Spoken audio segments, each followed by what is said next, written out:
गेल्या काही 2-3 वर्षामध्ये काही लोकांनी सांगितलं, पहिल्यांदा गावातल्या लोकांनी सांगितलं, दादा आम्ही ना शेतात जावं लागतं, आम्हाला संडास नाही, रात्रीच्या वेळी जायचं म्हणजे भीती वाटते हो. आणि तेव्हा कसं तिकडे शी करतं, देवाचं नाव कसं घेणार. त्या दादांनी सांगितलं काळजी नाही करू.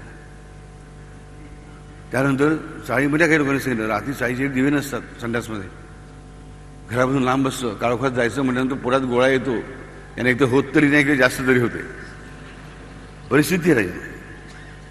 अशा वेळेस सुद्धा भीती वाटली ना की हे ग्लौम बीज लावून तुमच्या सद्गुरूचं नाव घ्या.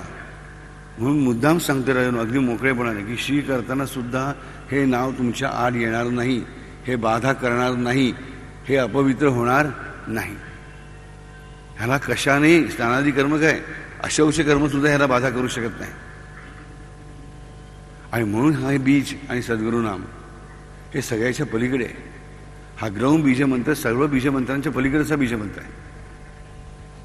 हा कसा उत्पन्न झाला आपण बघितलं, तो 16 स्वर आणि 33 व्यंजने एकत्र आली, यातून तो उत्पन्न झालेला आहे.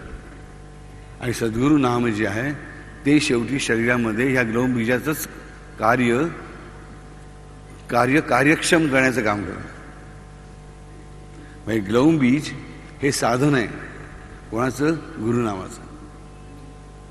गुरुनामाचं ग्लौम बीज हे साधन आहे. समजलं? Very good. म्हणून बाळांनो लक्षात ठेवा ही ओम ग्लौम दत्तात्रेयाय नमः हा जप जो मी करतो, त्याने प्रत्येकाने आपापल्या मनामध्ये आपापल्या सद्गुरूचं नामस्मरण करून हा जप जरूर करावा. आणि कधी करावा, कधीही करावा. आता मी एवढी मोकळीक दिली, बरोबर, तुमच्या अजून पाप घडतंय, मन आहे माणसाचं लाचार असतं, पाप घडतंय, पाप करत असताना पण हे नाव घ्या. पाप करायची बुद्धी नाहीशी होईल आणि पापाचं प्रभाव पण कमी होईल, पापाची शिक्षा पण 50% कमी होईल. नक्की गॅरंटी देतो राजानो. आणि हे ग्लौम ज्या 4 अक्षर म्हणून आलेले ते 4 अक्षर काम नेहमी करतातच. ऊन लक्षात द्यावं राजानो की पाप करताना सुद्धा, शी करताना सुद्धा, शू करताना सुद्धा म्हटलं तरी ह्याच्यापासून फायदाच आहे, ह्याच्यापासून तोटा किंवा नुकसान कधीही होणं शक्य नाही, अशी एकमेव बीजमंत्राची गोष्ट आहे. लक्षामध्ये निर्धास्त राहायचं असेल जीवनामध्ये तर ओम ग्लौम सद्गुरुनाथाय नमः सद्गुरूचं नाव मध्ये घालून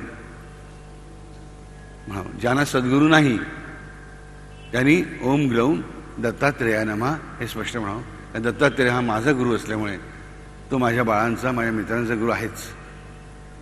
पण ज्यांना सद्गुरू ज्यांनी मान्य केलेलं आहे, मानलं आहे, त्याने आपापला साईनाथ, स्वामी समर्थ, गजानन महाराज जे काय असेल त्यांचं नामस्मरण करणं त्यांच्यासाठी जास्त श्रेयस्कर आहे.